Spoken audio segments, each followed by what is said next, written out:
नमस्कार दोस्तों, मैं डॉक्टर रूपाली आप सभी का बहुत बहुत स्वागत करती हूँ सिंपल हेल्दी वेज में। तो दोस्तों, आज की वीडियो में हम डिस्कस करने वाले हैं first aid care in emergency. Last month में मेरे घर में एक इमरजेंसी हुई थी, तो एक सेल्फ एक्सपीरियंस के बाद मैंने सोचा कि ये टॉपिक आप सबके लिए बहुत ही इम्पोर्टेंट है, क्योंकि इमरजेंसी कभी भी कहीं भी किसी के साथ भी हो सकती है। तो इमरजेंसी में फर्स्ट एड केयर बहुत ही इंपॉर्टेंट रहती है और इसे एक लाइफ सेविंग मेजर माना जाता है। तो ये टॉपिक आपके अपनों के लिए, आपके नेबर्स के लिए, आपके रिलेटिव के लिए, आपके खुद के लिए, आपके ऑफिस के कलीग के लिए भी बहुत इंपॉर्टेंट हो सकता है। और कोई भी इमरजेंसी में आप किसी की मदद करके उनकी जान बचा सकते, और किसी की जान बचाना एक बेहद ही पुण्य का काम होता है। जिस तरह स्कूल में पढ़ते वक्त हमारे एबीसीडी बहुत ही इंपॉर्टेंट रहती है, उसी तरह आज की स्ट्रेस्ड, स्ट्रेंड और हेक्टिक लाइफस्टाइल में फर्स्ट एड का नॉलेज होना बहुत ही इंपॉर्टेंट हो गया है। आजकल छोटे छोटे बच्चों में भी हम जुवेनाइल डायबिटीज के केसेस देखते हैं, हार्ट पेशेंट देखते हैं। तो हमें स्कूल में भी फर्स्ट एड केयर देना बहुत ही इंपॉर्टेंट है। बड़े बड़े जैसे क्राउडी प्लेसेस रहते हैं, मॉल्स, जिम, वहाँ पर भी हमें हार्ट अटैक के केसेस सुनाई देते हैं, तो वहाँ पे भी फर्स्ट एड केयर बहुत ही इंपॉर्टेंट है। बस स्टेशन या रेलवे स्टेशन जहाँ पे बहुत सारा क्राउड रहता है, वहाँ पे भी फर्स्ट एड बहुत ही इंपॉर्टेंट है। बड़ी बड़ी ऑर्गेनाइजेशन, गवर्नमेंट ऑफिसेस, वहाँ पे भी क्राउड रहता है, तो वहाँ पे भी डे टू डे लाइफ में फर्स्ट एड केयरर रहना बहुत ही जरूरी है। और आजकल इमरजेंसी में heart attack, conversion, fits, giddiness, heat stroke, nose bleeding, snake bite, burn, injury, ऐसे केसेस हमें दिखाई देते हैं। तो ये कौन सी भी टाइप की इमरजेंसी अगर आपको दिखाई देती है, तो उसमें आपको सिंपल सा फर्स्ट एड क्या होता है अगर आप दे सकते हैं उस पेशेंट को, तो आप डेफिनेटली उसकी लाइफ बचा सकते हैं। क्योंकि जब विक्टिम ये सब इमरजेंसी केसेस से सफर होता है, तो उसे वो स्पॉट से हॉस्पिटल में लेकर जाने तक 5 या 10 मिनट का टाइम चला जाता है। और अगर उस टाइम में अगर पेशेंट को फर्स्ट एड हम दे पाते हैं, तो उससे हम उसकी लाइफ प्रिजर्व कर सकते हैं। अगर उसे ज्यादा हार्म होने वाला है, तो उस हार्म को भी हम कम कर सकते हैं। तो आज की वीडियो में मैंने इमरजेंसी के जो भी केसेस बनते हैं, उनके लिए मैंने सिंपल से life saving first aid tricks बताई है कि जो आप इजीली आप उन्हें याद कर सकते हैं। इतने सिंपल से ट्रिक्स मैंने बताए हैं। और इसके साथ अगर आपको फर्स्ट एड का डिटेल नॉलेज चाहिए और आपको फर्स्ट एड का ट्रेनिंग भी लेना है, तो मैंने गवर्नमेंट ऑफ इंडिया की जो ministry of health and family welfare की जो साइट है, उसकी लिंक मैंने नीचे डिस्क्रिप्शन बॉक्स में दी है, तो आप उसे जरूर चेक करें, जरूर विजिट करें। तो आज की वीडियो इतनी इंपॉर्टेंट है दोस्तों, इससे आप आपकी खुद की, आपके रिलेटिव की, आपके घर वालों की, आपके नेबर की, आपके ऑफिस कलीग की जान बचा सकते हैं। तो ये वीडियो आप अंत तक देखिए, इसमें मैंने सिंपल से लाइफ सेविंग ट्रिक्स बताई है। और ये वीडियो को ज्यादा से ज्यादा आप आपके फ्रेंड सर्कल में, रिलेटिव्स में, दोस्तों में, ऑफिस कलीग में जिन्हें जिन्हें शेयर कर सकते हैं उन्हें शेयर करिए, और हर किसी की जान बचा के एक दूसरे की मदद करें। तो चलिए दोस्तों, इस वीडियो को शुरू करते हैं। तो इमरजेंसी में दोस्तों आपको क्या क्या करना चाहिए।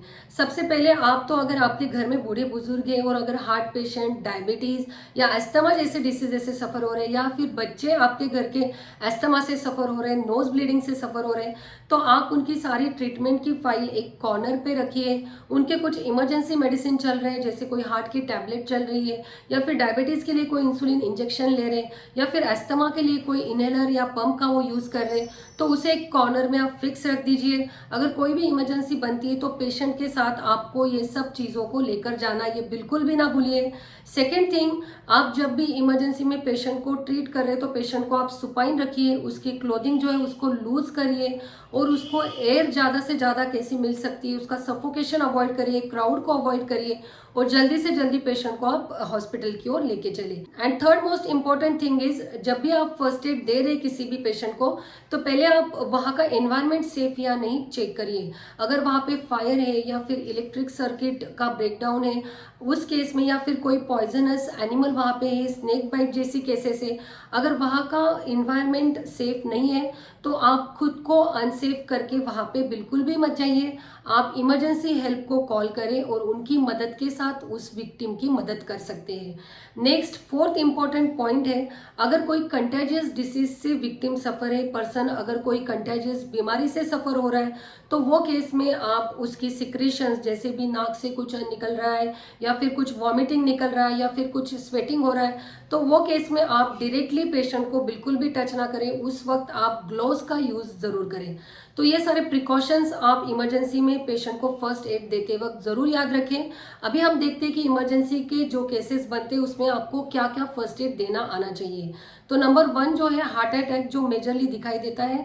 अगर हार्ट अटैक का केस अगर आपको लग रहा है और पेशेंट नॉन केस है, उसके पास हार्ट की कोई टैबलेट है, नाइट्रोप्रुसरेट गोली है, तो आप उसे इमीडिएटली दीजिए। और अगर पेशेंट अनकॉन्शियस है तो उसे कॉम्प्रेशन कैसे देते हैं, 30:2 रेशो में कॉम्प्रेशन देते हैं। 30 चेस्ट कॉम्प्रेशन के साथ 2 ब्रीदिंग स्पेल भी देते हैं। तो वो कैसे देते हैं उसकी भी वीडियो की लिंक मैं नीचे डिस्क्रिप्शन बॉक्स में दे रही हूँ, तो आप उसे प्लीज चेक करिए। तो ये सारी प्रिकॉशन लेकर आप जल्दी से जल्दी पेशेंट को हॉस्पिटल में शिफ्ट करते हैं।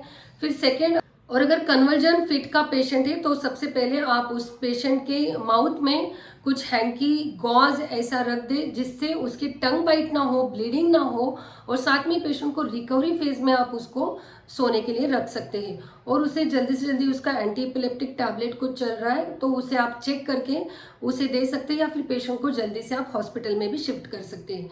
Then third important point, injury अगर घर में हो रही है या फिर बाहर हो रही है या फिर रोड पे हो रही है या फिर मशीन पे हो रही है, तो सबसे पहले उसका जो एम होना चाहिए टू स्टॉप द ब्लीडिंग। तो ब्लीडिंग आपको सबसे पहले आपके पास जो भी हैंकरचीफ रहेगा या फिर कुछ गॉज रहेगा तो उससे आपको उस इंजरी को सही तरह से आपको क्लोज करना आना चाहिए। इंजरी और ब्लीडिंग के केस में ये बात आप ध्यान में रखिए कि जिस ऑर्गन से जहां से ब्लीडिंग हो रहा है उसे आप कभी भी ग्रेविटी की ओर ना रखें, तो उसे आप एंटी ग्रेविटी की तरह रखिए और उस इंजुरी की ओर प्रेशर गॉज अप्लाई करके उसकी ब्लीडिंग स्टॉप कैसे हो इसका आप ध्यान रख सकते हैं। Similarly in case of fire और बर्न के जो पेशेंट रहते हैं उनमें भी आप जल्दी से जल्दी उन्हें water application, cold water application दीजिए। कुछ और चीजें अप्लाई करने की मत सोचिए। अगर आपके पास बर्न रिलेटेड कोई क्रीम है जैसे बर्नॉल या, तो तभी आप अप्लाई करिए, नहीं तो जल्दी से जल्दी बर्न के पेशेंट को आप हॉस्पिटल में शिफ्ट करेंगे। फिर नेक्स्ट जो केस बनती है वो है हीट स्ट्रोक। गर्मी में कभी कभी रास्ते से चलते चलते भी सडनली पेशेंट का टेम्परेचर सडनली बढ़ जाता है और पेशेंट हीट स्ट्रोक का विक्टिम बन जाता है। तो वो केस में पेशेंट सडनली फॉल हो सकता है, पेशेंट का टेम्परेचर बढ़ सकता है, पेशेंट मेंटली भी कंफ्यूज हो सकता है, उसको कन्वर्जन भी आ सकते हैं। तो वो पेशेंट को आप जल्दी से जल्दी कूलिंग प्लेस पे शिफ्ट करिए और उसे कोल्ड टॉवल से आप कवर कर सकते हैं और जल्दी से उसको आप हॉस्पिटल में शिफ्ट कर सकते हैं। सिमिलरली नोज ब्लीडिंग की केसेस बच्चों में दिखाई देती है, ओल्ड लोगों में दिखाई देती है। तो वो केसेस में आपको पेशेंट का ब्लीडिंग क्लोज करने के लिए पेशेंट को थोड़ा सा आगे झुकने के लिए बोलिए और थोड़ा सा नॉस्ट्रिल को आप पिंच करके रखिए और फिर उसके बाद वहाँ पे आप आइस पैक एप्लीकेशन भी देंगे तो वो धीरे धीरे नोज ब्लीडिंग कम होता जाए। सिमिलरली आजकल हनी बी स्टिंग के केसेस भी दिखाई देते हैं। उसमें अगर हनी बी बाइट की बाद अगर वहाँ पे बड़ा स्वेलिंग है, इन्फ्लेमेशन है, रेडनेस है, इचिंग है, तो वो केस में भी आप कुछ और भी ना करें, सिर्फ आप कोल्ड वाटर एप्लीकेशन करें या फिर आइस पैक एप्लीकेशन करिए। और अगर कुछ ज़्यादा स्वेलिंग लग रहा है तो आप उसको इमीडिएटली हॉस्पिटल में शिफ्ट कर सकते हैं।